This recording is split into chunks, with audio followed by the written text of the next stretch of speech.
the bright, colorful world of Roblox YouTube hides some incredibly dark secrets. Behind the cheerful thumbnails and excited commentary lies a web of scandals that would make your head spin. From grooming allegations to massive scams, these creators built empires on deception. Today, we're diving deep into the most shocking exposures that rocked the Roblox community forever. Chapter 1: The Golden Age Facade. The early days of Roblox YouTube seemed innocent enough. Creators like DanTDM and popular MMOs brought family-friendly content to millions of young viewers. Their channels grew rapidly as parents felt comfortable letting kids watch their gameplay videos. The algorithm favored consistent uploaders who could maintain that wholesome image. Everything appeared perfect on the surface level. But beneath this carefully crafted exterior, problems were already brewing. Many creators struggled with the pressure to constantly produce content for their young audiences. The competition for views became increasingly intense as more channels entered the space. Some began cutting corners, using clickbait tactics, and making promises they couldn't keep to their viewers. The Roblox platform itself was experiencing massive growth during this period. Millions of children were joining daily, creating an enormous potential audience for content creators. YouTube's monetization policies favored channels that could attract and retain young viewers consistently. This created a perfect storm for exploitation and unethical behavior among ambitious creators. What seemed like a golden age was actually setting the stage for some of the biggest scandals in gaming YouTube history. The foundation was cracking, and it wouldn't be long before everything came tumbling down. The trust between creators and their young audiences was about to be shattered in ways nobody could have predicted. By 2018, concerning patterns began emerging across multiple Roblox channels. Several creators were caught using fake giveaways to boost their subscriber counts artificially. They would promise expensive Robux prizes or rare limited items, but never actually follow through with the promised rewards. Young viewers would complete all the required steps, only to be completely ignored afterward. Comment sections became breeding grounds for manipulation as creators encouraged parasocial relationships with their underage audiences. Some would ask personal questions about viewers' lives, ages, and locations under the guise of getting to know their community better.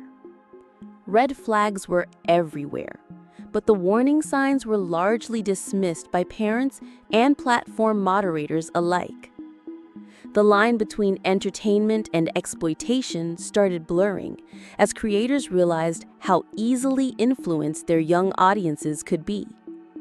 Merchandise sales skyrocketed as children begged their parents to buy overpriced items from their favorite YouTubers.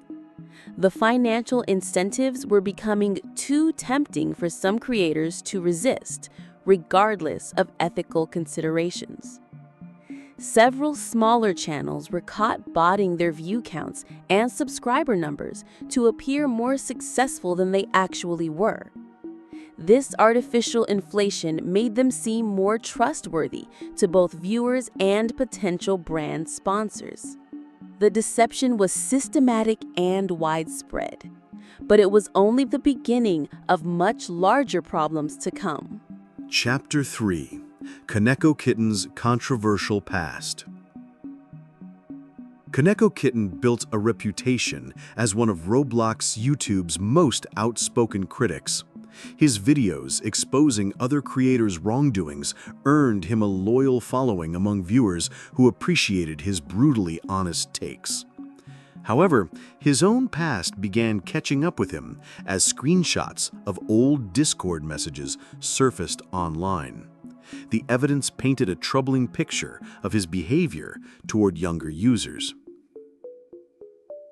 The leaked conversations showed Kaneko Kitten making inappropriate comments to minors in private Discord servers. He had been asking personal questions about their relationships and encouraging them to share private information with him. When confronted about these messages, he initially denied their authenticity before eventually admitting to poor judgment in his interactions. Chapter 4: Flamingo's Edgy Content Controversy. Albert, better known as Flamingo, built his massive following through edgy humor and unpredictable behavior in Roblox games. His content pushed boundaries with inappropriate jokes and references that often went over his young audience's heads.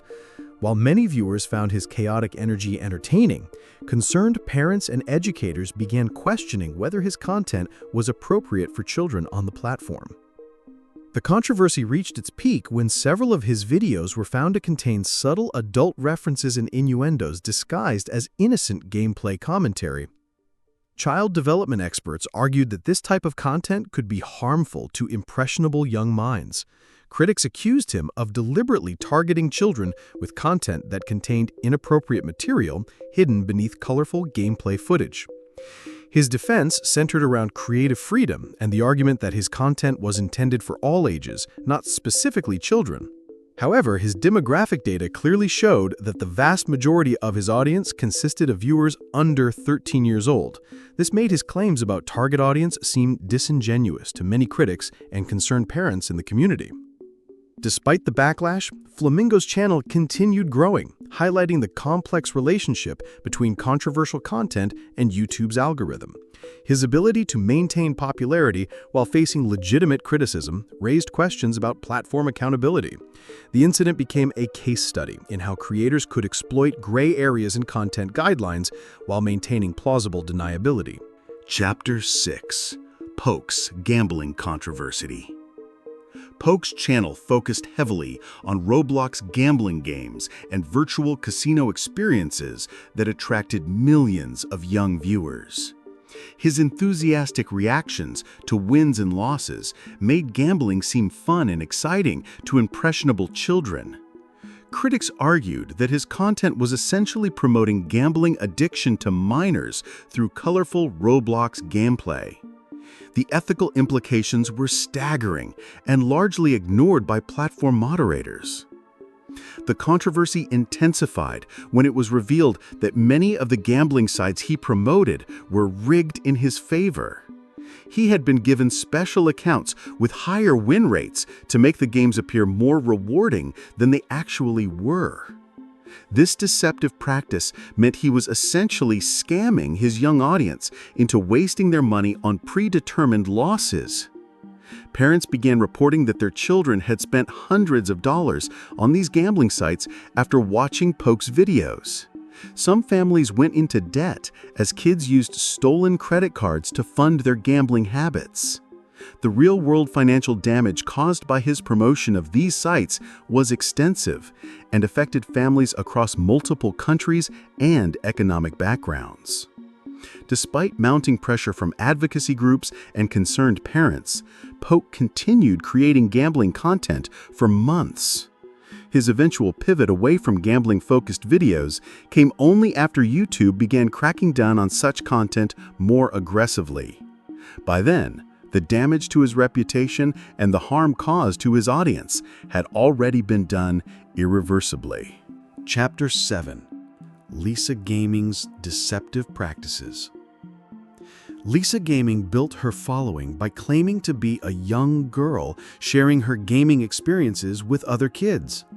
Her high-pitched voice and innocent persona made her seem relatable to her target demographic of children.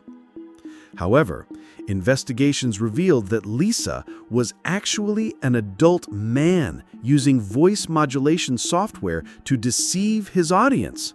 The revelation sent shockwaves through the community. The deception went far beyond just voice manipulation, as the entire persona was carefully constructed to appeal to children. Lisa would share fake stories about school experiences and family situations that never actually happened. The content was designed to build emotional connections with young viewers who believed they were watching someone their own age navigate similar life experiences. When the truth was exposed, many parents felt violated that their children had been unknowingly interacting with an adult pretending to be a child. The psychological manipulation involved in maintaining such an elaborate deception raised serious questions about predatory behavior. Critics argued that the level of deception required suggested potentially dangerous motivations behind the charade. The channel was eventually terminated, but not before millions of children had been exposed to this manipulative content. The Lisa gaming scandal became a cautionary tale about the importance of verifying creator identities. It highlighted how easily children could be deceived by adults with malicious intentions hiding behind carefully crafted online personas. Chapter 8: Green Lego Cats 123's Exploiting Scandal. Green Lego Cats 123 positioned himself as a helpful creator who taught viewers how to get free Robux and rare items. His tutorials seemed legitimate and attracted desperate young players hoping to enhance their gaming experience without spending money. However, his methods involved exploiting game vulnerabilities and encouraging his audience to break Roblox's terms of service, putting their accounts at serious risk. The exploits he promoted often resulted in permanent account bans for the children who followed his instructions. Thousands of young players lost years of progress and valuable virtual items because they trusted his guidance. When confronted about the consequences of his tutorials, he dismissed the concerns and claimed users were simply doing it wrong, rather than acknowledging the inherent risks. Investigation revealed that Green Lego Cats 123 was secretly profiting from the exploits he shared with his audience. He had partnerships with sketchy third-party websites that paid him commissions for every user he directed to their services. These sites often stole account information or infected computers with malware, putting his young viewers at significant risk. His defense that he was simply helping kids get free stuff fell apart when the full scope of his deceptive practices became clear. The financial incentives behind his seemingly helpful content showed a callous disregard for his audience's well-being. His channel's termination came too late to prevent the damage already done to thousands of young accounts. Chapter 9: Tofu's Fake Persona Crisis. Tofu cultivated an image as gaming's most genuine and down-to-earth creator, often criticizing other YouTubers for being fake or manufactured.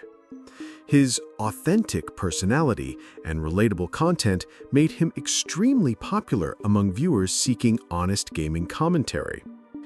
However, leaked behind-the-scenes footage revealed that his entire on-camera persona was carefully scripted and completely artificial. The contrast between his public and private behavior was jarring.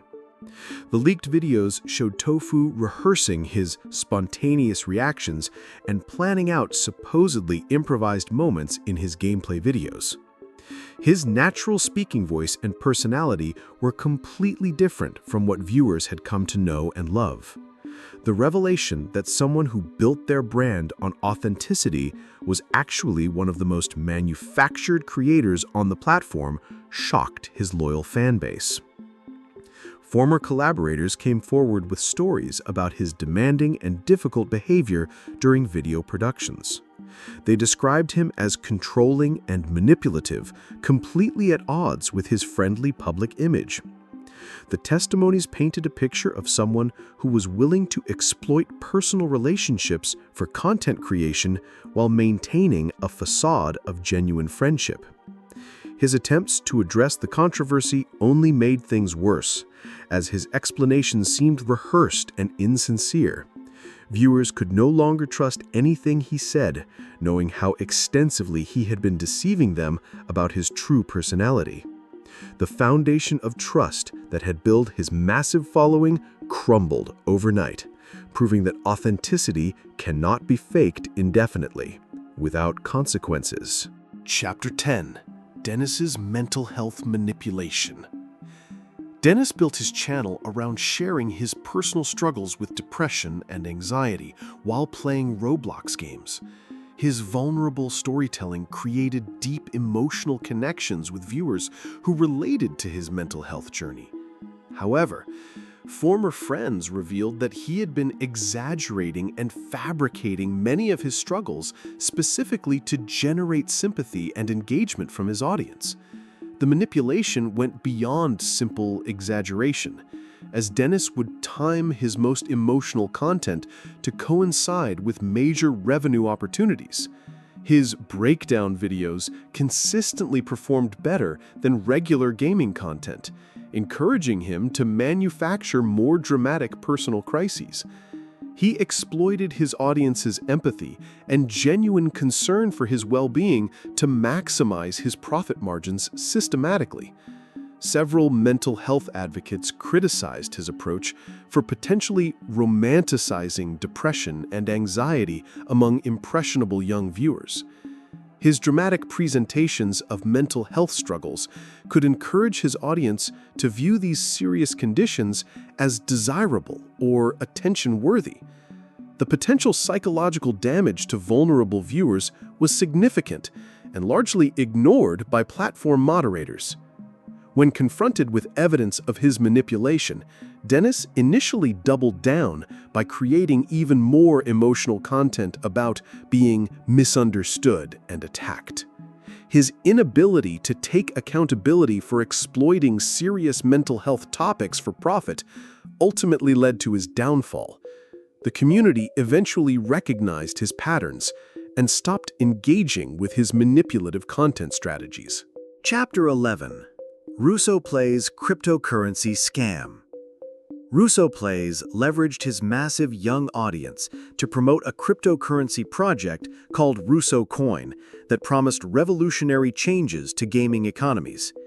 He convinced thousands of miners to invest their savings and even their parents' money into what turned out to be an elaborate pump-and-dump scheme. The sophisticated marketing campaign made the project seem legitimate and potentially profitable to inexperienced investors. The cryptocurrency launch was accompanied by promises of exclusive Roblox items and special access to premium gaming content for investors. Russo Plays used his trusted relationship with his audience to overcome their natural skepticism about financial investments. He presented himself as looking out for his viewers' financial futures, while secretly planning to abandon the project once enough money had been raised. Within weeks of the launch, Russo Plays and his associates sold all their cryptocurrency holdings, causing the value to crash completely. Thousands of young investors lost everything they had put into the project, while Russo Plays walked away with millions in profit.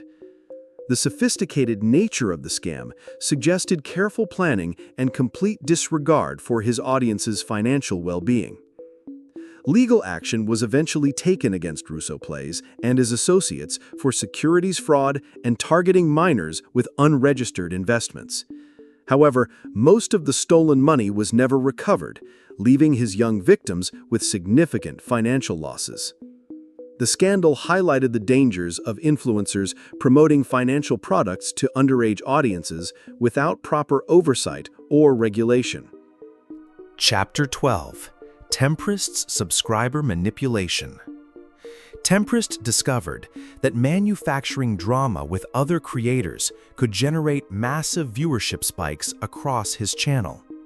He began deliberately starting feuds and controversies with fellow Roblox YouTubers to keep his name trending consistently. His strategic approach to conflict creation showed a calculated disregard for the personal relationships he was destroying for content. The psychological manipulation involved was sophisticated and extensive. His tactics included spreading false rumors about other creators and then making response videos to the drama he had secretly initiated. He would screenshot private conversations out of context to make other creators appear unreasonable or problematic. The manufactured conflicts often involved creators with smaller audiences who couldn't effectively defend themselves against his larger platform's influence. Young viewers became unwitting participants in these manufactured dramas as Temprist encouraged them to harass other creators on his behalf. He would frame his conflicts as battles between good and evil, positioning himself as the hero fighting against corruption. This manipulation turned his audience into a weapon against anyone who opposed him or threatened his position. The pattern continued for months before other creators began recognizing and exposing his manipulation tactics publicly. Once the community understood how extensively he had been manufacturing drama for views, his credibility completely collapsed. His subscriber count plummeted as viewers realized they had been manipulated into participating in fake controversies designed solely for his profit. Chapter 13. It's Funny's Family Drama Exploitation. It's Funny built her empire around family-friendly content featuring her siblings playing Roblox together as The Crew. Their wholesome family dynamic attracted millions of young viewers seeking positive role models and entertainment. However, behind the cameras, serious family conflicts were brewing that would eventually explode into public view. The carefully maintained family image was hiding significant dysfunction and exploitation within their household. As the channel grew more successful, the pressure to constantly create content together strained the family relationships severely. Siblings reported feeling trapped in their roles and unable to pursue individual interests or careers outside the family brand. The monetization of their family relationships created unhealthy dynamics and resentment that festered beneath the surface of their videos. The breaking point came when one sibling attempted to leave the channel to pursue independent content creation. The resulting family conflict played out publicly through social media posts and response videos that exposed the toxic environment behind their seemingly perfect family dynamic. Young viewers were traumatized seeing their favorite family YouTubers engaging in bitter public feuds. Former employees revealed that the family had been forcing younger siblings to participate in content creation even when they expressed discomfort or desire to quit. The exploitation of family relationships for profit raised serious questions about child labor laws and the ethics of family-based content creation. The scandal permanently damaged their reputation and viewership numbers. Chapter 14. Sketch's Identity Deception. Sketch presented himself as a relatable teenager gaming from his bedroom, but investigations revealed he was actually a middle-aged man living in a different country entirely. His entire backstory about high school experiences and teenage problems was completely fabricated to appeal to his young target demographic. The deception was so elaborate that it included fake social media accounts and manufactured personal history details. The voice he used in videos was artificially altered to sound younger, and his gaming setup was specifically designed to appear like a typical teenager's bedroom. Every aspect of his online presence was carefully crafted to maintain the illusion that viewers were watching someone their own age. The level of premeditation involved in maintaining this deception was extraordinary and concerning. When the truth was exposed through investigative journalism, the revelation shattered his audience's trust completely. Many young viewers felt personally betrayed and manipulated by someone they had considered a friend and peer. The psychological impact on his audience was significant as they realized they had been deliberately deceived about fundamental aspects of his identity. His attempts to explain the deception as character acting were widely rejected by both his audience and fellow creators. The intentional targeting of children with a fabricated identity raised serious questions about predatory behavior and the motivations behind such elaborate deception. His channel was eventually terminated, but the damage to his young audience's trust had already been done. Chapter 15. Robert IDK's Scam Network. Robert IDK operated an extensive scam network targeting young Roblox players desperate for free virtual currency and items. His videos promoted these sites as legitimate ways to earn rewards while secretly collecting users' account information for resale. The sophisticated operation involved multiple fake websites and carefully crafted promotional content designed to appear trustworthy to children browsing his channel. The scam network was particularly insidious because it specifically targeted the most vulnerable users in the Roblox community. Young players without disposable income were promised free premium items in exchange for completing surveys and tasks. However, the sites collected personal information and account credentials that were later used to compromise users' accounts and steal their virtual possessions entirely. Investigation revealed that Robert IDK was earning substantial commissions from every user who signed up for these fraudulent services through his referral links. His promotional videos were essentially advertisements for identity theft operations disguised as helpful gaming tutorials. The scale of the operation suggested months of planning and complete disregard for his audience's safety. When confronted with evidence of his involvement in these scams, Robert IDK initially claimed ignorance about the site's fraudulent nature. However, leaked communications showed he was fully aware of their scam operations and actively worked with the site operators to maximize profits. His willingness to exploit children for financial gain ultimately led to his channel's termination and potential legal consequences. Chapter 16.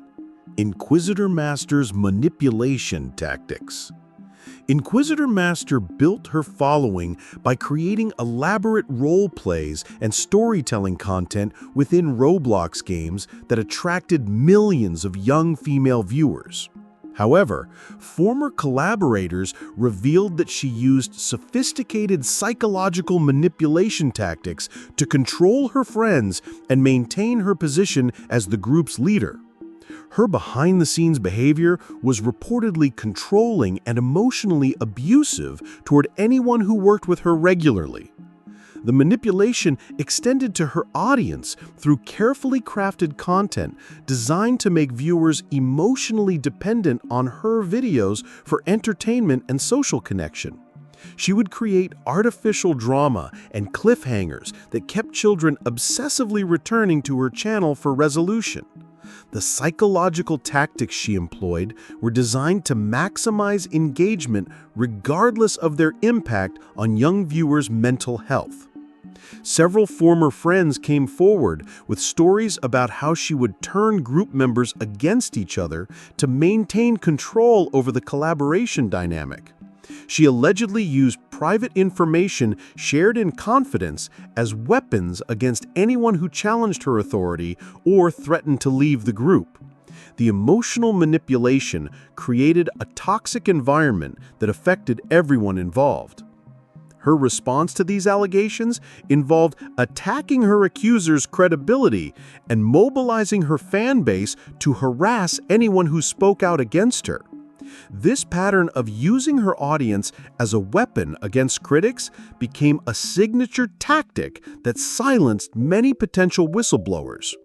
The cycle of manipulation and retaliation continued until enough evidence accumulated that her behavior could no longer be denied. Chapter 17. J&G's Content Theft Empire. J&G's rapid rise to prominence was built on systematically stealing content ideas from smaller creators and presenting them as his own original work. His team would monitor trending videos from channels with fewer subscribers and recreate them with better production quality and more aggressive promotion. The content theft operation was extensive and destroyed numerous smaller creators' chances at growing their own audiences successfully. The theft wasn't limited to just video concepts, as he would also steal thumbnail designs, titles, and even specific jokes or commentary styles. His production team was sophisticated enough to make the stolen content appear original, while maintaining enough differences to avoid direct copyright claims. The systematic nature of the operation suggested it was a deliberate business strategy rather than coincidental similarities.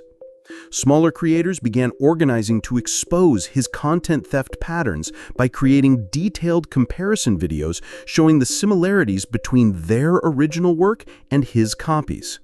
The evidence was overwhelming and demonstrated a clear pattern of predatory behavior toward emerging creators. However, his larger platform and resources made it difficult for victims to get justice or recognition. His eventual downfall came when he made the mistake of stealing content from a creator with connections to major gaming industry figures. The resulting exposure campaign had enough backing to overcome his platform's size advantage. The scandal revealed the extent to which established creators could exploit and suppress emerging talent through systematic content theft and platform manipulation. Chapter 18: FUD's Fake Charity Scams. FUDs regularly organized charity events and fundraising campaigns that appeared to support various causes, while secretly diverting most donations to his personal accounts. His emotional appeals to his young audience's generosity were particularly effective because children naturally wanted to help others in need. The sophisticated accounting tricks he used made it nearly impossible for donors to track where their money actually went. The fake charity operations involved creating legitimate-looking websites and partnerships with real organizations to maintain credibility, while skimming massive percentages of donations. His young audience trusted that their small contributions were making a real difference in the world. Instead, their generosity was being exploited to fund his lavish lifestyle and expensive gaming equipment purchases for his personal use. When journalists began investigating his charity claims, they discovered that less than 10% of raised funds ever reached the claimed beneficiaries. The rest disappeared into a complex network of personal accounts and shell companies designed to obscure the money trail. The level of premeditation involved suggested extensive planning and complete disregard for his donors' good intentions.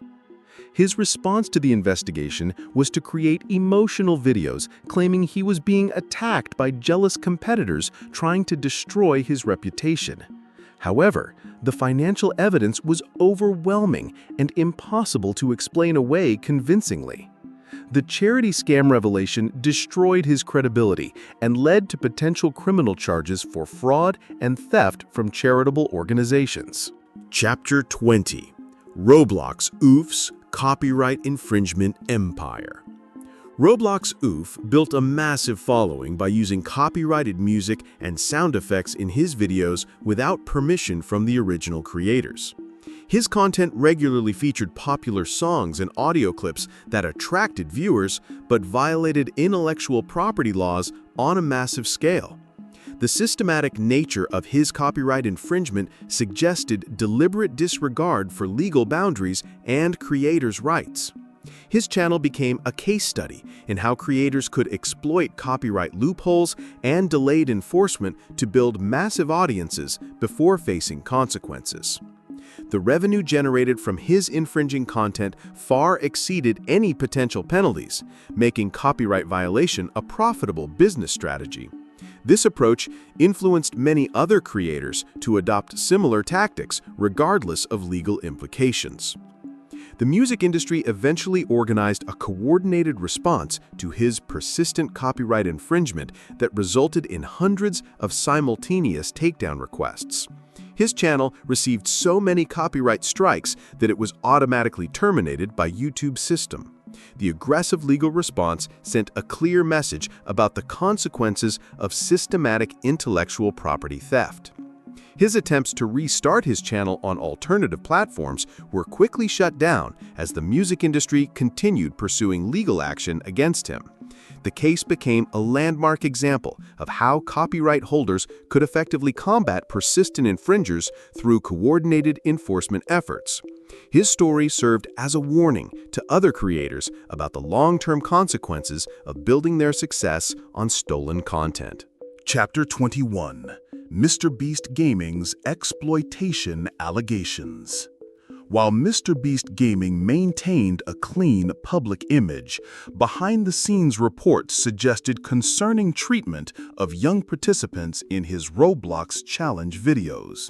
Former contestants alleged that they were subjected to psychological pressure and manipulation during filming that was edited out of the final videos.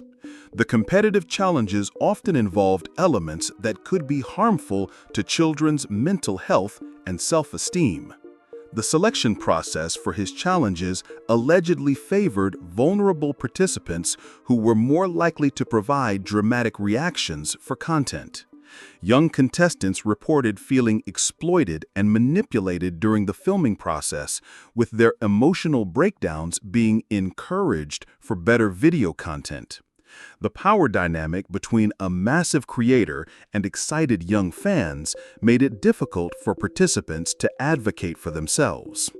Several parents came forward claiming their children experienced lasting psychological effects after participating in his challenge videos. The competitive environment and public scrutiny created stress levels that were inappropriate for young participants. The long-term impact on these children's mental health was largely ignored in favor of creating engaging content for his massive audience. His team's response to these allegations focused on legal technicalities rather than addressing the ethical concerns about exploiting young participants for content. The defensive approach suggested awareness of problematic practices while refusing to take accountability for potential harm caused. The controversy raised important questions about the ethics of involving children in high-pressure content creation for adult creators' profit. Chapter 22: Preston's Merchandise Deception. Preston built a massive merchandise empire by promoting products as high-quality items while actually selling cheaply made goods at premium prices to his young audience. His enthusiastic product endorsements convinced thousands of children to spend their savings on items that fell apart within days of delivery. The quality disparity between advertised and actual products was so extreme it constituted fraud. Investigation revealed that Preston's merchandise was produced in the same factories as dollar store items but sold at prices comparable to premium brands. His markup on products was often over 1,000%, making him enormous profits while delivering virtually worthless items to his trusting young customers. The systematic nature of this deception suggested deliberate fraud rather than quality control issues. Parents began organizing class action lawsuits when they realized the extent to which their children had been scammed by Preston's merchandise operations. The legal action revealed internal communications showing that Preston was fully aware of the quality issues but chose to continue selling defective products. His prioritization of profit over customer satisfaction was extensively documented through company emails. His attempts to defend the merchandise quality were undermined by independent testing that confirmed the products were essentially worthless despite their premium pricing. The evidence was so overwhelming that he eventually offered refunds, but only after facing potential criminal charges for fraud. The scandal permanently damaged his reputation and demonstrated the consequences of exploiting young consumers' trust for profit. Chapter 23: Albert Stuff's Inappropriate Content Legacy. Before becoming Flamingo, Albert ran the Albert Stuff channel that featured extremely inappropriate content disguised as gaming entertainment for children. His old videos contained explicit language, sexual references, and mature themes that were completely unsuitable for his young audience. The content was intentionally designed to push boundaries while maintaining plausible deniability about his target demographic and intentions. The transition from Albert Stuff to Flamingo was presented as personal growth and maturation, but investigation revealed it was actually a calculated rebranding to avoid consequences for his previous inappropriate content. He never adequately addressed or apologized for the potentially harmful material he had exposed children to previously. The rebrand allowed him to maintain his audience while avoiding accountability for past mistakes. Former viewers who discovered his old content as adults reported feeling manipulated and exposed to inappropriate material during their childhood. The psychological impact of being exposed to adult content while thinking they were watching age-appropriate gaming videos was significant. Many felt betrayed that someone they trusted had deliberately exposed them to harmful material during their formative years. His refusal to acknowledge the problematic nature of his old content suggested a lack of genuine remorse for potentially harming young viewers. The pattern of pushing boundaries and avoiding accountability continued in his newer content, just in more subtle ways. The Albert Stuff legacy remained a controversial topic that highlighted the long-term consequences of creators' past actions on their young audiences. Chapter 24: Ant's Gambling Addiction Promotion. Ant's channel became increasingly focused on Roblox gambling games that promoted addictive behaviors to his predominantly young audience. His enthusiastic reactions to wins and devastating responses to losses created an emotional roller coaster that normalized gambling addiction behaviors for impressionable viewers. The content was essentially teaching children how to develop unhealthy relationships with risk and reward through gaming activities. His streams often lasted for hours, with continuous gambling content that demonstrated compulsive behavior patterns to his young audience. Children watching his content were learning that gambling losses should be chased with bigger bets, and that the excitement of potential wins justified significant financial risks. The psychological conditioning embedded in his content was extremely concerning to child development experts. Parents began reporting that their children had developed concerning behaviors around money and risk-taking after watching Ant's gambling-focused content extensively. Some children had stolen money to fund their own gambling activities in Roblox games promoted by his channel. The real-world impact of his content on young viewers' relationship with money and risk was becoming increasingly apparent and problematic. When confronted about the potential harm his gambling content could cause to young viewers, Ant dismissed the concerns as overreaction from helicopter parents. His refusal to acknowledge the legitimate concerns about promoting addictive behaviors to children showed a complete lack of responsibility for his influence. The controversy ultimately led to his content being demonetized and his influence significantly reduced. Chapter 26: Laughability's Fake Drama Manufacturing. Laughability discovered that creating fake drama with other creators generated significantly more views than regular gaming content, leading him to systematically manufacture controversies for profit. His approach involved spreading false rumors about fellow creators and then making response videos to the drama he had secretly initiated. The manufactured conflicts were designed to keep his name trending while destroying other creators' reputations unnecessarily. His tactics included taking private conversations out of context and presenting them as evidence of other creators' wrongdoing or problematic behavior. He would screenshot Discord messages and social media posts in misleading ways that supported whatever narrative he wanted to promote.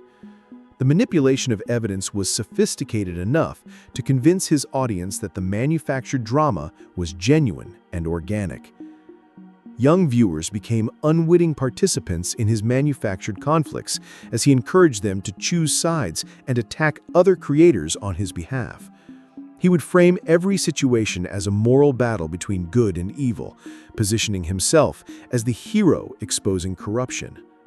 This manipulation turned his impressionable audience into weapons against anyone who opposed him or threatened his market position within the community. The pattern continued for months before other creators began recognizing his manipulation tactics and organizing a coordinated response to expose his behavior. Once the community understood how extensively he had been manufacturing drama for views and profit, his credibility collapsed completely. His subscriber count plummeted as viewers realized they had been manipulated into participating in fake controversies designed solely for his financial benefit.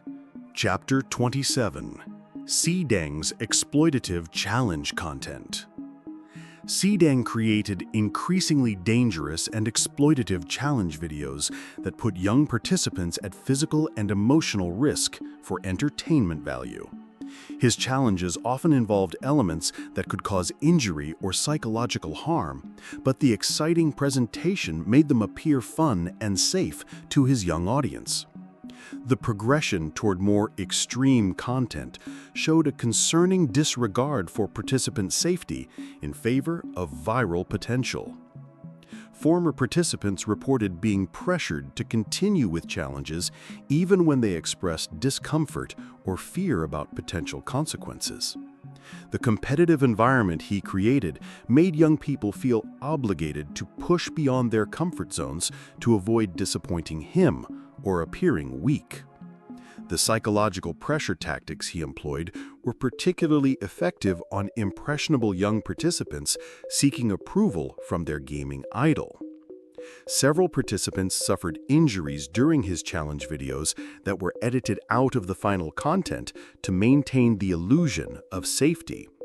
Parents only learned about these incidents through their children's medical bills and trauma responses after filming concluded.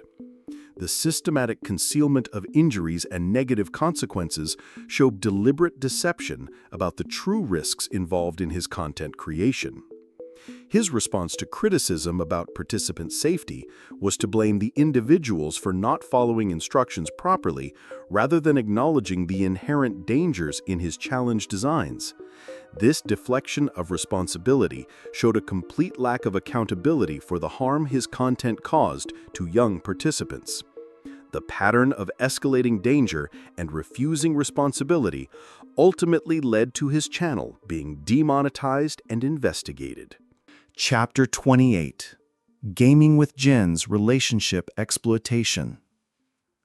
Gaming with Jen built her brand around her relationship with fellow creator Popular MMOs, monetizing every aspect of their personal life for content creation.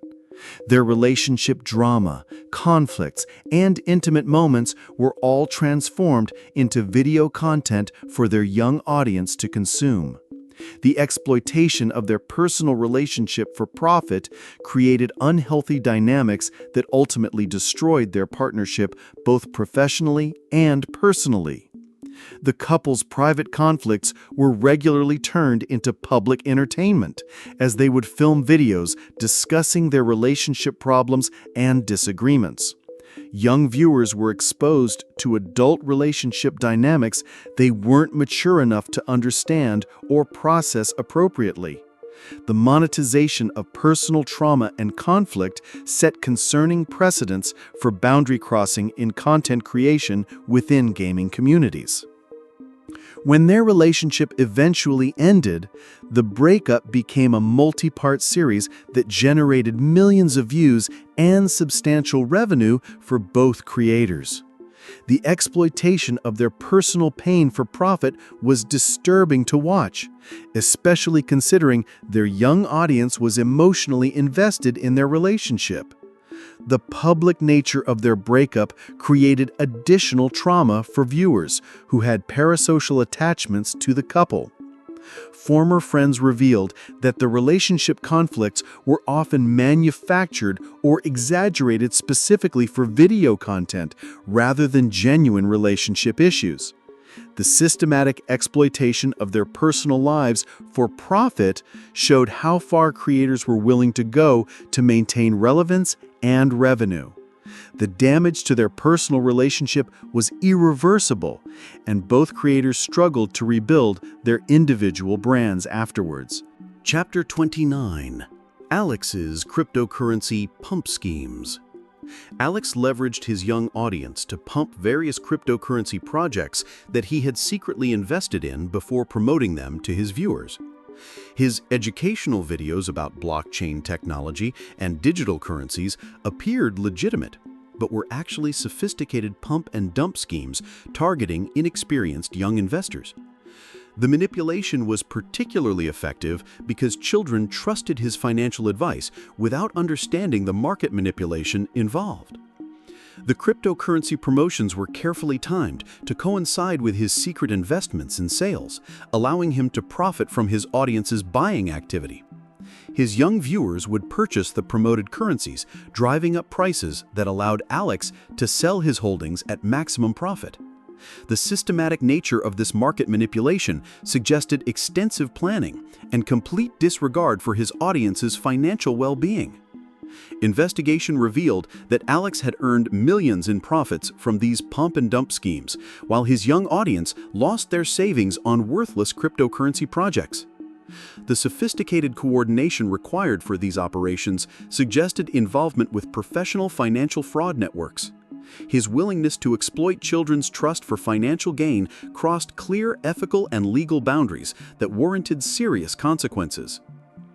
When regulatory authorities began investigating his cryptocurrency promotions, Alex attempted to delete all evidence of his involvement and claimed ignorance about market manipulation laws. However, blockchain records provided undeniable proof of his trading activity and its coordination with his promotional content. The financial evidence was overwhelming and led to significant legal consequences for securities fraud targeting minors. Chapter 30: Tankar's Competitive Gaming Toxicity. Tankar's competitive gaming content regularly featured toxic behavior and unsportsmanlike conduct that normalized aggressive behavior for his young audience. His reactions to losses often involved verbal abuse toward other players and destruction of gaming equipment in violent outbursts. The normalization of toxic gaming culture through his content influenced thousands of young viewers to adopt similar problematic behaviors. His streams would often devolve into harassment campaigns against other players who defeated him or challenged his skills in competitive games. He would encourage his audience to target these players with abuse and trolling behavior across multiple platforms. The systematic harassment he orchestrated created a toxic environment that drove many players away from competitive Roblox gaming entirely. Former teammates revealed that Tankar's toxic behavior extended to private voice chats and team communications, where he would verbally abuse anyone who made mistakes. His aggressive leadership style created hostile environments that affected his teammates' mental health and gaming performance. The behind-the-scenes toxicity was even worse than what viewers saw in his public content. The competitive gaming community eventually organized to ban Tankar from major tournaments and events due to his persistent toxic behavior and poor sportsmanship. His reputation became so damaged that other creators refused to collaborate with him or participate in events where he was involved. The systematic nature of his toxicity ultimately isolated him from the community he had helped build through his early content. Chapter 31: Remaining's Exploitation of Mental Health. Remainings built his channel around discussing mental health struggles within the Roblox community while secretly exploiting vulnerable viewers for content creation and personal gain. His approach appeared supportive and educational, but was actually designed to identify and target the most vulnerable members of his audience. The manipulation of mental health discussions for profit was particularly insidious because it exploited viewers' genuine need for support. He would encourage viewers to share their personal struggles and trauma through comments and direct messages, then use these stories as content for his videos without permission. The exploitation of his audience's vulnerability for entertainment violated basic ethical boundaries and caused additional trauma to already struggling individuals. His profit from others' pain showed a complete lack of empathy or moral consideration. Several viewers reported that their interactions with Remainings made their mental health struggles worse rather than better, as he would provide harmful advice or encourage dangerous behaviors. His lack of professional training in mental health counseling made his advice potentially dangerous to vulnerable individuals seeking help. The systematic exploitation of people in crisis for content creation was deeply concerning to mental health professionals.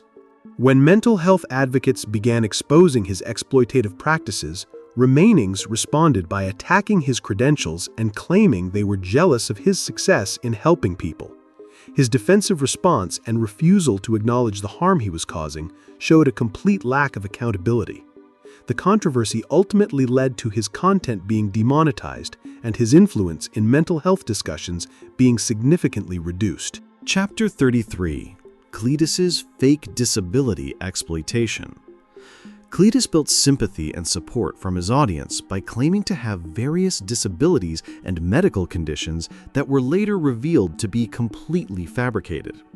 His emotional videos about struggling with his fake conditions generated massive engagement and donations from viewers who genuinely wanted to support someone facing real challenges.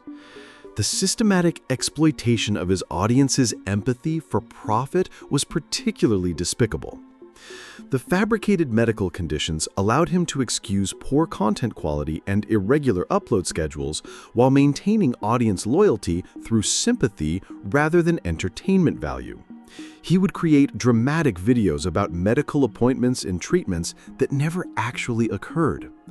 The level of deception required to maintain these false narratives showed extensive premeditation and complete disregard for his audience's genuine concern. Investigation revealed that Cletus had been using the fake disability claims to secure special accommodations and benefits from YouTube and sponsorship partners.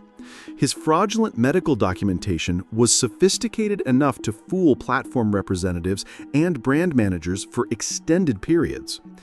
The systematic nature of his fraud suggested involvement with professional document forgers and extensive planning to maintain the deception. When medical professionals began questioning his claimed conditions based on inconsistencies in his videos, the entire fabrication began unraveling rapidly. His inability to provide legitimate medical documentation or maintain consistent symptoms exposed the fraud completely. The revelation that he had been exploiting real disabled creators' struggles for profit was met with universal condemnation from the gaming community. Chapter 34: Roblox Minigunner's Military Stolen Valor. Roblox Minigunner built his channel's credibility by claiming extensive military service and combat experience that gave him expertise in tactical gaming content. His detailed stories about military operations and weapons training attracted viewers interested in realistic combat gameplay and military tactics. However, investigation revealed that his entire military background was completely fabricated and he had never served in any branch of the armed forces. The stolen valor went beyond simple lies as he used his fake military credentials to secure sponsorships with military-themed gaming products and tactical equipment companies. His fraudulent service claims allowed him to charge premium rates for sponsored content and secure exclusive partnerships based on his supposed expertise. The financial benefits he gained from his fake military background constituted fraud against both sponsors and audiences. Real veterans in the gaming community began questioning inconsistencies in his military stories and terminology usage that revealed his lack of actual military service experience. His inability to provide legitimate proof of service or answer basic questions about military procedures exposed the fraud completely. The systematic nature of his deception suggested extensive research and planning to maintain the false narrative convincingly. His response to being exposed for stolen valor was to claim he had been protecting his identity for security reasons rather than acknowledging the fraudulent nature of his claims.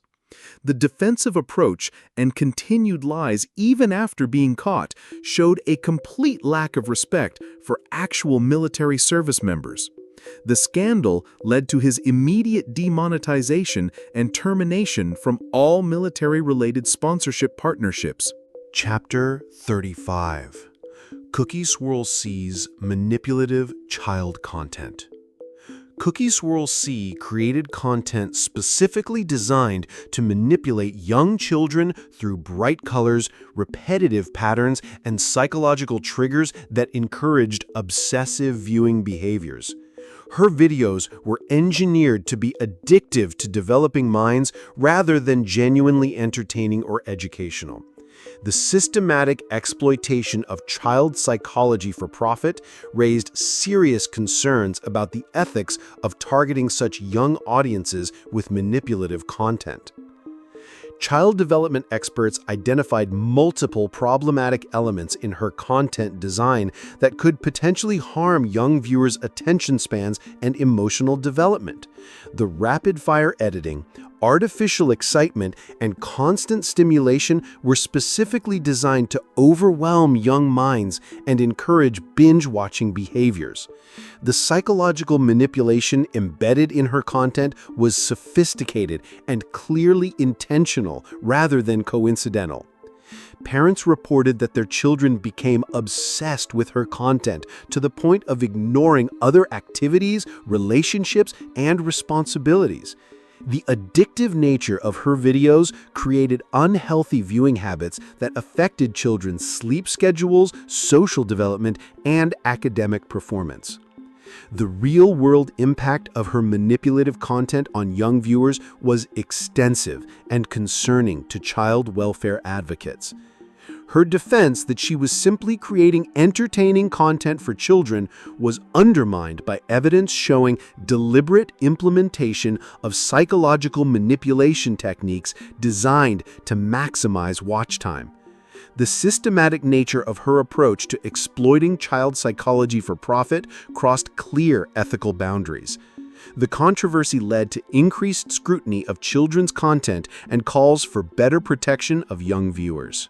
Chapter 36. RB Battles Creator Corruption. The RB Battles tournament series was promoted as a fair competition, celebrating the best Roblox creators.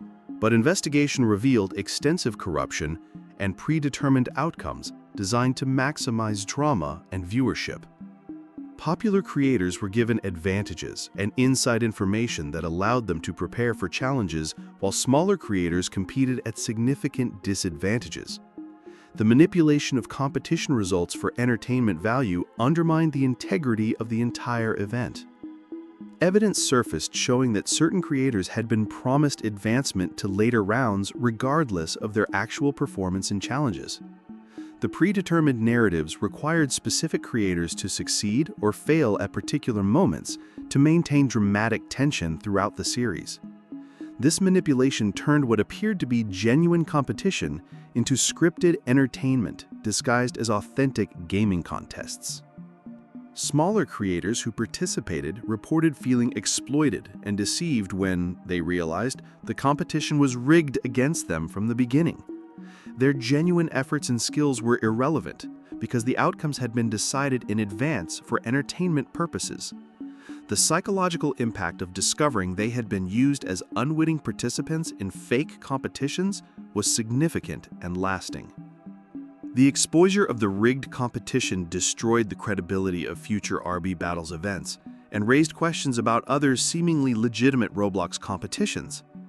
The systematic nature of the deception suggested that corruption in competitive Roblox events was more widespread than previously understood.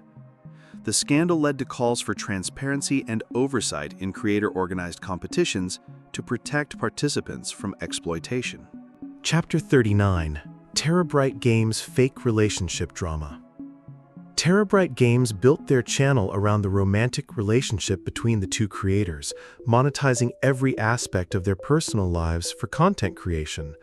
However, investigation revealed that their entire relationship was fabricated for entertainment purposes, while they maintained separate personal lives off camera. The systematic deception of their audience about fundamental aspects of their identity was extensive and carefully maintained over years. The fake relationship included manufactured drama, conflicts, and romantic moments that were all scripted and performed for their young audience's entertainment. Viewers became emotionally invested in what they believed was a genuine romantic relationship, while actually watching elaborate performances designed to generate engagement and revenue. The psychological manipulation of their audience's emotions for profit was sophisticated and deliberate. Behind-the-scenes footage revealed the extent to which their on-camera interactions were rehearsed and artificial compared to their actual professional relationship. The contrast between their performed romance and real working relationship was stark and showed the level of deception involved. Former employees confirmed that maintaining the fake relationship required extensive coordination and constant performance, both on and off camera.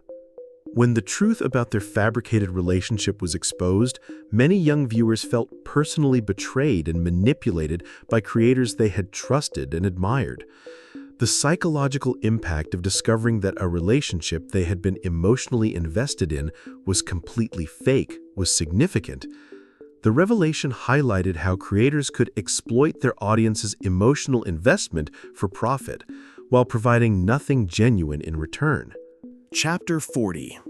Ethan Gamer TV's Scripted, Authentic Content. Ethan Gamer TV built his reputation on providing authentic, unscripted reactions to Roblox games and community events that resonated with viewers seeking genuine content.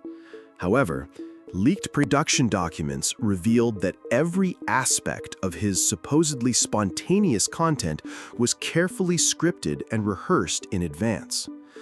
The systematic deception of his audience about the authentic nature of his content was extensive and carefully maintained. The scripted content included predetermined reactions to specific game events, pre-written commentary about community drama, and manufactured emotional responses to viewer interactions. His entire personality and reactions were performed rather than genuine, making his content essentially elaborate acting disguised as authentic gaming experiences. The level of preparation required to maintain this deception was extraordinary and showed complete disregard for his audience's trust.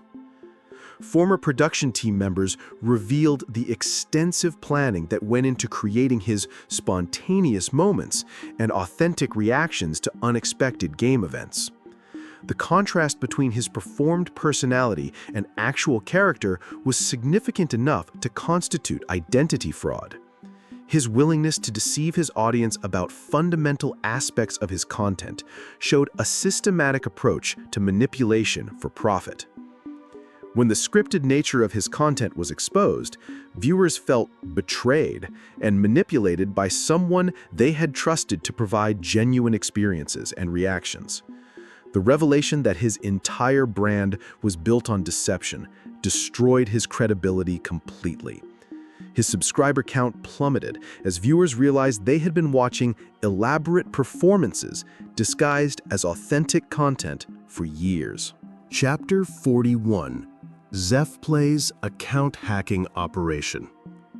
Zeph Plays operated a sophisticated account hacking operation that targeted his young audience's Roblox accounts to steal valuable virtual items and currency. His tutorials on account security were actually designed to collect login information from viewers who trusted his expertise on gaming safety. The systematic collection of account credentials showed deliberate intent to exploit his audience's trust for financial gain through virtual item theft. The hacking operation involved creating fake security tools and password managers that secretly recorded users' login information when they followed his recommended safety procedures. His technical knowledge allowed him to create convincing tools that appeared legitimate while actually compromising account security. The sophisticated nature of his deception required extensive planning and technical expertise to execute successfully over extended periods. Thousands of young players lost their accounts and valuable virtual possessions after following Zeph Plays' security recommendations and using his promoted tools. The financial impact on his young audience was significant, as many had spent real money on the virtual items that were stolen. The systematic theft of his audience's virtual property constituted fraud and theft on a massive scale. When cybersecurity experts exposed his hacking operation, Zeph Plays attempted to claim his accounts had been compromised by others, rather than acknowledging his direct involvement. However, the technical evidence clearly showed the hacking tools had been created and distributed through his official channels. His systematic exploitation of his audience's trust for criminal gain led to serious legal consequences and permanent platform bans. Chapter 43. Russo Talks Emotional Manipulation Empire. Russo Talks built his following by creating emotional content that manipulated his young audience's feelings to maximize engagement and donations during live streams. His approach involved sharing fabricated personal struggles and family tragedies that generated sympathy and financial support from viewers who genuinely cared about his well-being. The systematic exploitation of his audience's empathy for profit was extensive and carefully orchestrated. The manipulation tactics included timing his most emotional content to coincide with major donation drives and merchandise sales campaigns that capitalized on viewers' sympathy. His young audience would donate their allowances and savings to help someone they believed was struggling with real problems. The systematic coordination between emotional manipulation and profit opportunities showed deliberate exploitation of children's natural empathy and desire to help others. Investigation revealed that most of the personal struggles and family tragedies Russo Talks shared were completely fabricated or heavily exaggerated for dramatic effect. His actual life circumstances were far more comfortable than he portrayed to his audience, making his requests for financial support fraudulent. The systematic deception of his audience about his personal circumstances constituted emotional fraud designed to exploit children's charitable instincts. When former friends exposed the fabricated nature of his personal struggles, Russo Talks' response was to create even more emotional content, claiming he was being attacked by jealous competitors. His inability to acknowledge the fraudulent nature of his emotional manipulation showed a complete lack of accountability. The exposure ultimately led to his audience abandoning him once they realized how extensively they had been manipulated and exploited. Chapter 44. More Aaliyah's Content Farm Exploitation. More Aaliyah operated a content farm that exploited young creators by promising them exposure and collaboration opportunities, while actually stealing their ideas and work. His network recruited talented young creators with promises of mentorship and channel growth that never materialized as promised. The systematic exploitation of emerging talent was designed to benefit his main channel while suppressing potential competition from new creators. The content farm operated by having young creators produce original content that was then repackaged and redistributed through More Aaliyah's main channel without proper credit or compensation. The stolen content generated millions of views and substantial revenue for his network, while the original creators received nothing. The systematic theft of creative work from vulnerable young creators was extensive and well documented.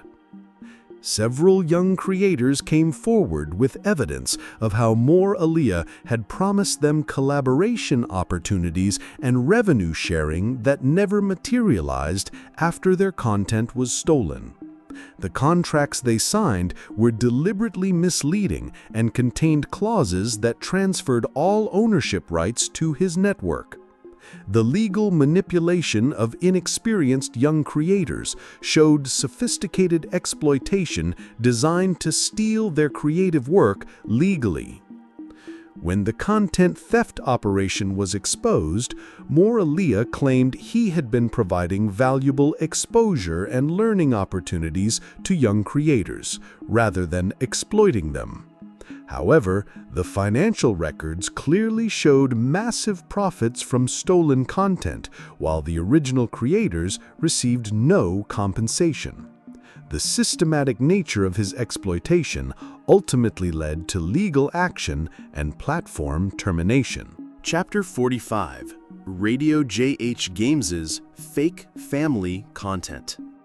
Radio JH Games built her channel around family-friendly content featuring her children playing Roblox together, but investigation revealed concerning exploitation of her own family members for profit.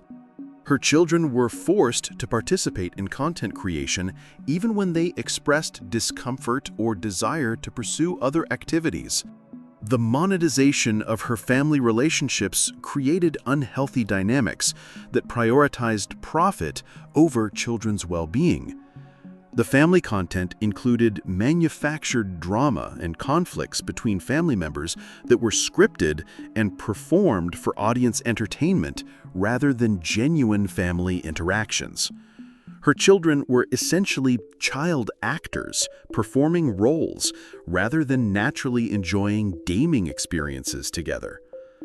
The systematic exploitation of family relationships for content creation raised serious questions about child labor laws and parental responsibility. Former family friends revealed that the children had expressed discomfort with their constant filming and public exposure, but were not allowed to stop participating. The pressure to maintain their on-camera personalities, even during private family time, created unhealthy stress and confusion for the young family members. The prioritization of content creation over family well-being was evident and concerning. When child welfare advocates began questioning the exploitation of her children for profit, Radio JH Games responded by restricting their social media access and public appearances to prevent them from speaking independently. Her controlling behavior and refusal to address concerns about her children's well-being suggested awareness of problematic practices. The systematic exploitation of family members for profit ultimately led to investigation by Child Protective Services. Chapter 46: Speedy's Gambling Addiction Normalization. Speedy's content increasingly focused on Roblox gambling games that normalized addictive behaviors and unhealthy relationships with money among his young audience. His emotional reactions to wins and losses taught children that gambling excitement justified significant financial risks and losses. The systematic promotion of gambling addiction behaviors to impressionable young minds was deeply concerning to child development experts.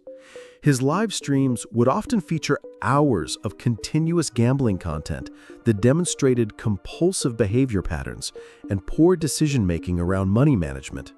Young viewers learned that chasing losses with bigger bets was normal behavior, and that the emotional highs of gambling justified significant financial risks.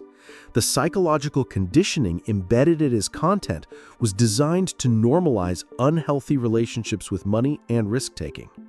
Parents began reporting that their children had developed concerning behaviors around money and risk-taking after extensively watching Speedy's gambling-focused content and streams. Some children had stolen money to fund their own gambling activities in Roblox games he promoted regularly. The real-world impact of his content on young viewers' financial decision-making and relationship with money was becoming increasingly apparent and problematic. When confronted about the potential harm his gambling content could cause to young viewers, Speedy dismissed concerns as overreaction while continuing to create similar content. His refusal to acknowledge legitimate concerns about promoting addictive behaviors to children showed complete lack of responsibility for his influence. The controversy ultimately led to his content being demonetized and his gambling-related partnerships being terminated by concerned sponsors. Chapter 47. Coral's behind-the-scenes behavior toward female collaborators and employees was exposed through testimonies revealing systematic workplace harassment and abuse of power within his content creation network. His position as a popular creator allowed him to exploit and mistreat anyone working with his channel while maintaining a positive public image. The contrast between his on-camera personality and actual behavior was stark and deeply concerning. Multiple women came forward with similar stories about how Coral had used his position to make inappropriate advances and create hostile working environments for anyone who rejected his behavior. His systematic harassment included threatening to destroy careers and reputations of anyone who spoke out against his conduct. The power dynamics involved made it difficult for victims to report his behavior without risking their own careers. The workplace harassment extended to psychological manipulation and emotional abuse that affected victims' mental health and professional confidence long after their interactions with Coral ended. His systematic approach to exploiting power imbalances showed clear intent to harm anyone who threatened his control over his content creation network. The pattern of behavior was consistent across multiple victims and time periods. When the harassment allegations were exposed publicly, Coral's initial response was to attack his accusers' credibility and claim they were fabricating stories for attention and revenge. However, the consistency of testimonies and supporting evidence made his denials increasingly difficult to believe. His systematic nature of his harassment ultimately led to his complete ostracism from the creator community and potential legal consequences. Chapter 48. Unspeakable Gaming's Exploitation of Friends. Unspeakable Gaming built his success by exploiting personal friendships for content creation, while systematically mistreating the people who helped build his channel's popularity. His friends were essentially unpaid actors in his videos who received minimal compensation while he profited massively from their participation. The systematic exploitation of personal relationships for financial gain showed complete disregard for the people who supported his career. Former friends revealed that Unspeakable Gaming would manipulate personal conflicts and relationships specifically to create dramatic content for his channel rather than genuinely caring about their well-being. His willingness to exploit private moments and personal struggles for entertainment violated basic friendship boundaries and trust. The systematic monetization of personal relationships created toxic dynamics that destroyed multiple long-term friendships. The exploitation included pressuring friends to participate in dangerous or uncomfortable challenges and pranks that put them at risk of injury or embarrassment. His prioritization of content creation over friends' safety and comfort showed a complete lack of empathy or concern for their well-being. The systematic disregard for others' safety in favor of entertainment value was concerning and potentially criminal. When his exploitative treatment of friends was exposed, Unspeakable Gaming claimed he had been providing opportunities and exposure to help their careers, rather than exploiting them. However, the financial records clearly showed massive disparities in compensation, despite equal participation in content creation. The systematic exploitation of friendship for profit ultimately led to his isolation from the creator community and loss of collaborative partners. Chapter 49. SS Sunday's audience age deception. SS Sunday deliberately marketed his content as family-friendly while including subtle adult references and inappropriate themes that were unsuitable for his predominantly young audience. His approach involved hiding problematic content within seemingly innocent gaming commentary that parents wouldn't detect during casual monitoring. The systematic inclusion of inappropriate material in children's content showed deliberate intent to expose minors to harmful themes while maintaining plausible deniability. The content deception was particularly concerning because parents specifically chose his channel based on its reputation for age-appropriate entertainment and educational gaming content. His betrayal of parental trust by including inappropriate material put young viewers at risk of exposure to themes they weren't mature enough to process appropriately. The systematic violation of audience expectations showed complete disregard for child safety. Investigation revealed that SS Sunday was deliberately targeting young audiences with marketing and thumbnails while creating content that was actually intended for older viewers. The disconnect between his marketing approach and actual content constituted false advertising designed to attract young viewers to inappropriate material. The systematic deception showed awareness of his content's inappropriate nature for his actual audience demographics. His defense that parents should monitor their children's viewing more carefully was seen as deflecting responsibility for his deliberate deception about content appropriateness. The systematic nature of his inappropriate content inclusion while marketing to children showed intentional boundary violation. The controversy led to increased scrutiny of his content and eventual age restrictions that significantly reduced his young audience. Chapter 50. Jerome's exploitation of gaming addiction. Jerome's content was specifically designed to promote addictive gaming behaviors among young viewers through psychological manipulation techniques embedded in his gameplay commentary and editing style. His videos encouraged unhealthy relationships with gaming that prioritized constant playing over other life activities and responsibilities. The systematic promotion of gaming addiction behaviors to impressionable young minds was concerning to mental health professionals. His content taught viewers that gaming achievements and virtual progress were more important than real-world relationships, academic performance, and personal development. The psychological messaging embedded in his videos encouraged young viewers to prioritize gaming over healthy lifestyle choices. The systematic promotion of unhealthy priorities showed deliberate intent to encourage addictive behaviors for increased viewership and engagement. Parents reported that their children had developed problematic gaming habits and social isolation after extensively watching Jerome's content that normalized unhealthy gaming behaviors. The real-world impact of his content on young viewers' lifestyle choices and mental health was significant and concerning. The systematic encouragement of addictive behaviors created lasting problems for many young viewers and their families. When mental health experts criticized his content for promoting unhealthy gaming habits among children, Jerome dismissed their concerns while continuing to create similar content. His refusal to acknowledge the potential harm his content could cause to young viewers showed complete lack of responsibility for his influence. The controversy ultimately led to his content being flagged for promoting harmful behaviors to minors. Chapter 51. Defield Mark's Fake Expertise Scams.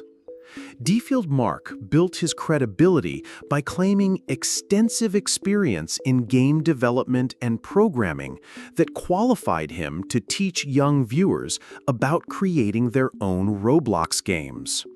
However, investigation revealed that his technical knowledge was superficial, and his tutorials often contained incorrect information that could harm young developers' learning processes.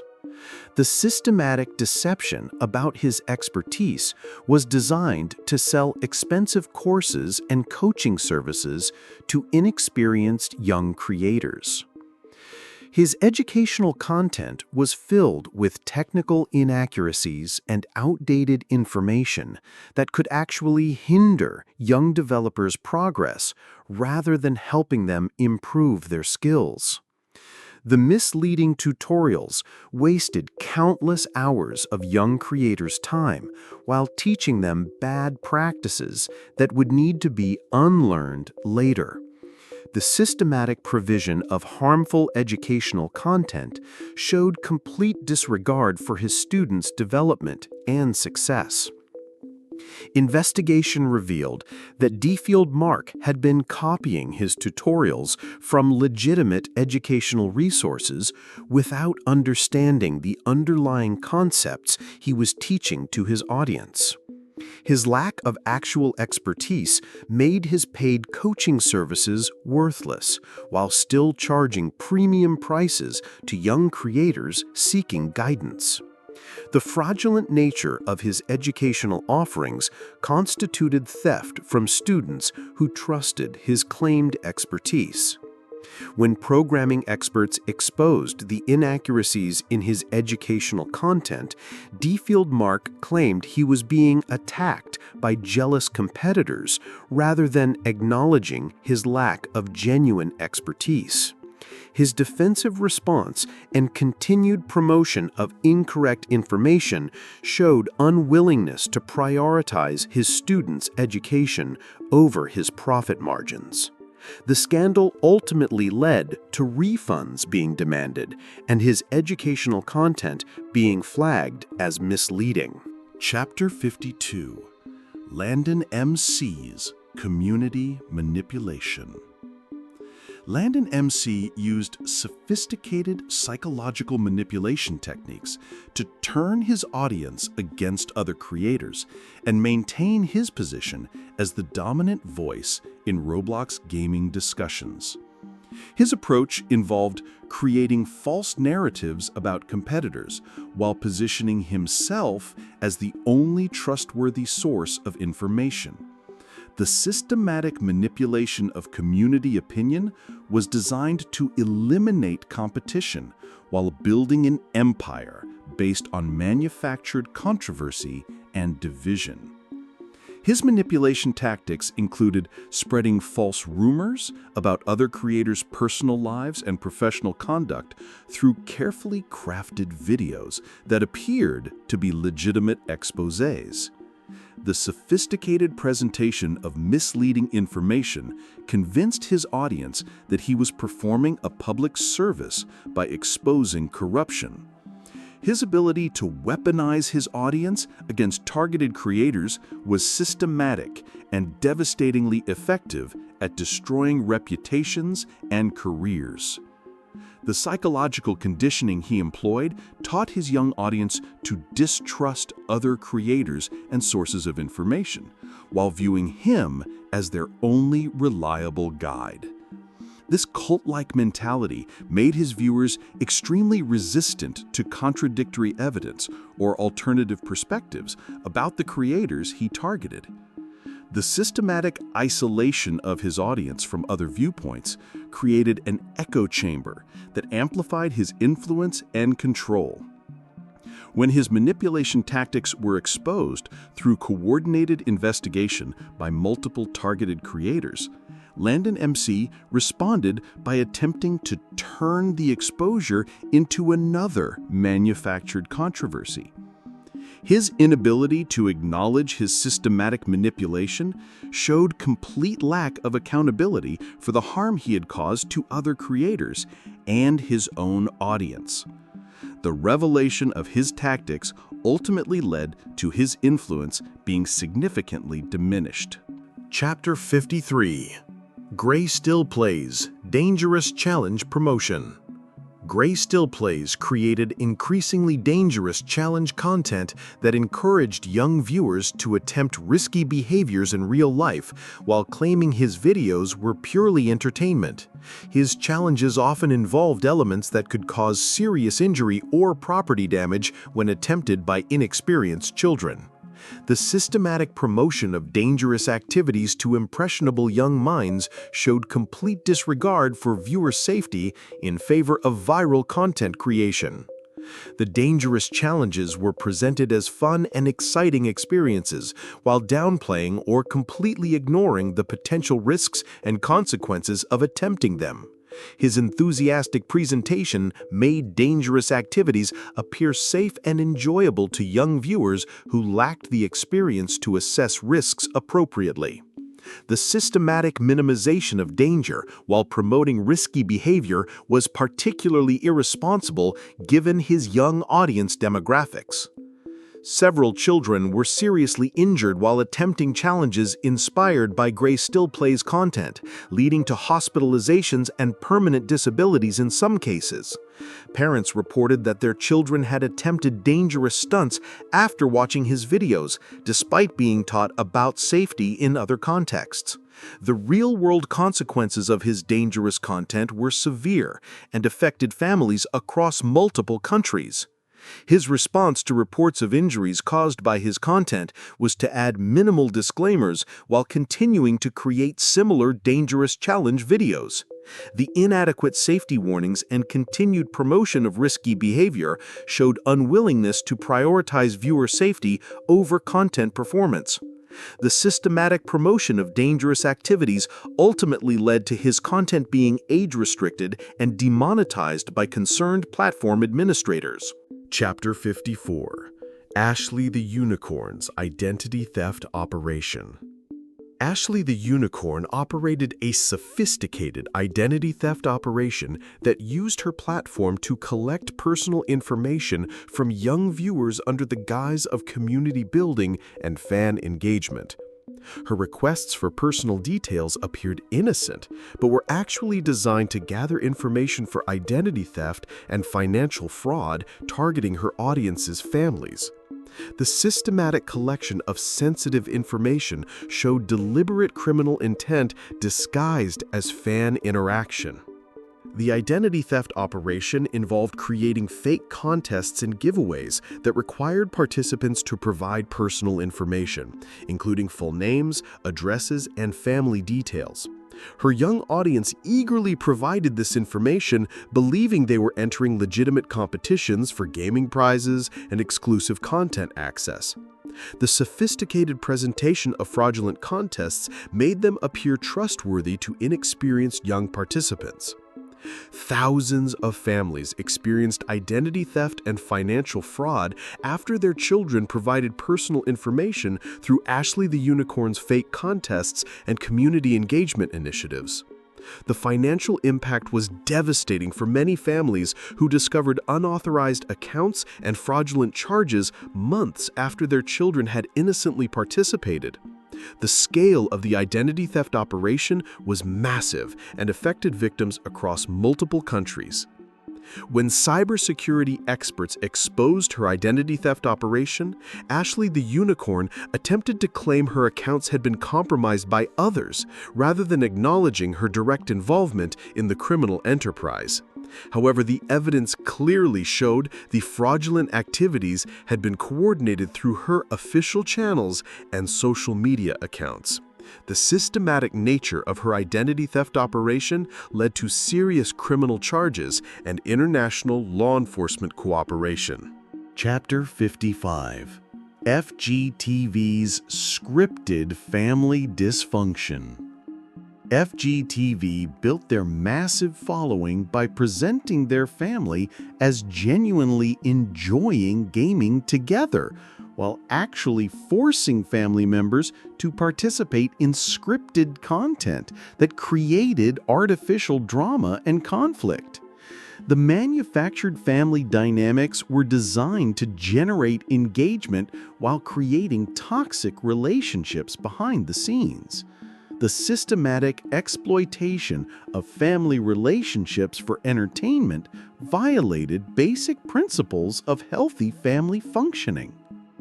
Behind-the-scenes reports revealed that family members were required to perform specific roles and reactions regardless of their actual feelings or comfort levels with the content. The scripted nature of their interactions meant that genuine family bonding was replaced with performed relationships designed for audience entertainment. The systematic replacement of authentic family time with content creation was psychologically harmful to all family members involved. The pressure to maintain their performed family dynamic even during private time created confusion and stress for younger family members who struggled to distinguish between their real personalities and performed roles. The blurring of boundaries between authentic family life and content creation was particularly harmful to children's identity development. The systematic prioritization of performance over genuine family relationships created lasting psychological damage. When former family employees revealed the extent to which their family interactions were scripted and performed, the audience felt deceived about the authentic nature of the content they had been consuming. The revelation that their favorite family YouTubers were essentially actors performing roles destroyed the parasocial relationships viewers had developed. The systematic deception about family authenticity led to significant audience abandonment and credibility loss. Chapter 56. It's Bear's Financial Exploitation Scheme. It's Bear developed a sophisticated financial exploitation scheme that targeted his young audience through fake investment opportunities and fraudulent business ventures promoted through his gaming content. His approach involved presenting complex financial concepts in simplified terms that made risky investments appear safe and profitable to inexperienced young viewers. The systematic deception about financial opportunities was designed to steal money from children and their families. The fraudulent investment schemes included fake cryptocurrency projects, non-existent gaming companies, and pyramid schemes disguised as legitimate business opportunities for young entrepreneurs. His persuasive presentation and trusted relationship with his audience overcame their natural skepticism about financial investments. The sophisticated marketing of fraudulent opportunities showed extensive planning and complete disregard for his audience's financial well-being. Thousands of young viewers lost their savings and their family's money after investing in It's Bear's promoted financial schemes that turned out to be completely fraudulent. The financial impact on his audience was devastating, as many families went into debt or lost their children's college savings. The systematic theft of his audience's money through fake investment opportunities constituted major financial fraud targeting minors. When financial regulators began investigating his fraudulent investment promotions, It's Bear attempted to claim ignorance about the scheme's illegitimate nature, while continuing to promote similar opportunities. His systematic promotion of financial fraud to children ultimately led to serious criminal charges and international investigation. The scope of his financial exploitation highlighted the need for better protection of young audiences from investment fraud. Chapter 57. Pink Sheep's Secondary Channel Scams. Pink Sheep operated multiple secondary channels that promoted various scams and fraudulent services to his audience without disclosing his financial interests in these operations. His secondary content appeared to be independent reviews and recommendations, while actually being paid advertisements for fraudulent services. The systematic deception about his financial relationships with promoted services constituted advertising fraud designed to exploit his audience's trust.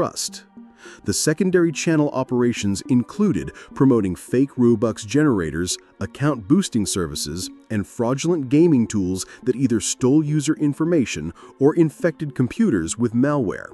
His enthusiastic endorsements convinced thousands of young viewers to use these dangerous services that put their accounts and personal information at serious risk. The systematic promotion of harmful services showed complete disregard for audience safety. Investigation revealed that Pink Sheep was earning substantial commissions from every user who accessed the fraudulent services through his promotional content and referral links. His financial incentives to promote harmful services, regardless of their impact on his audience, showed prioritization of profit over viewer welfare. The systematic coordination between his promotional content and commission payments constituted fraud and deceptive advertising practices. When cybersecurity experts exposed the fraudulent nature of services he promoted, Pink Sheep claimed he had been deceived by the service providers rather than acknowledging his knowing participation.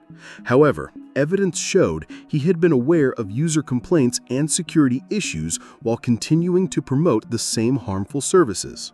The systematic promotion of fraudulent services ultimately led to his secondary channels being terminated and legal action being pursued. Chapter 58. Kavra's Psychological Manipulation Network.